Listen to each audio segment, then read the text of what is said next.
చాణక్య నీతి. తల్లిదండ్రుల్లో ఇటువంటి లక్షణాలు అసలు ఉండకూడదు. పిల్లలను ఎలా పెంచాలో తెలియజేస్తూ చాణక్యుడు పలు గ్రంథాలను రాశాడు. పిల్లలకు అబద్ధాలు ఆడించడం అసలుకే నేర్పించకూడదని ఆచార్య చాణక్యుడు బోధించాడు. అంతేకాకుండా మనం కూడా వారి ముందు అబద్ధాలు ఆడకూడదని ఆయన తెలిపాడు. మనం ఇలా చేయడం వలన వారు కూడా అవే అబద్ధాలను అలవాటుగా మార్చుకుంటారని హెచ్చరించాడు. ఈ అలవాటు వలన వారు భవిష్యత్తులో చాలా ఇబ్బందులు ఎదుర్కోవలసి వస్తుందని తెలిపాడు. వారికి ఉన్నతమైన విలువలను నేర్పించాలని చెప్పాడు. ఎవరైతే పిల్లల విద్య మీద సరైన శ్రద్ధ పెడతారో అటువంటి తల్లిదండ్రులు ఆనందంగా ఉంటారని ఆయన తెలిపాడు.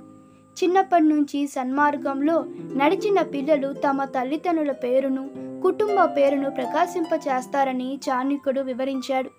ఎవరైతే తల్లిదండ్రులు తమ పిల్లల చదువును సీరియస్గా తీసుకోరో వారు తమ బిడ్డకు శత్రువు వంటి వారని ఆయన ఘాటుగా వ్యాఖ్యానించారు.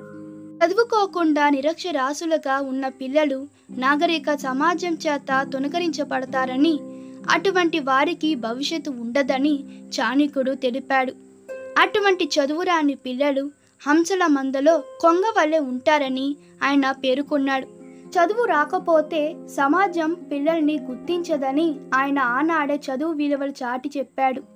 ఇక ఎవరైతే తల్లిదండ్రులు తమ పిల్లలతో మితిమీరిన ప్రేమాభిమానంతో ఉంటారో వారు తమ పిల్లలను స్వయంగా చెడగొట్టిన వారవుతారని చాణక్యుడు తెలిపాడు. మితిమీరిన ప్రేమతో ఉండడం వలన పిల్లలు మొండిగా తయారయ్యే ప్రమాదం ఉందని చాణక్యుడు నమ్మాడు. అందుకోసమే పిల్లలతో అతికారభం చెయ్యొద్దని అతడు సూచించాడు. ఈ వీడియో మీకు నచ్చినట్లయితే మీ అభిప్రాయాలు కామెంట్ తెలపండి. Please like, share and subscribe to my channel. Thank you.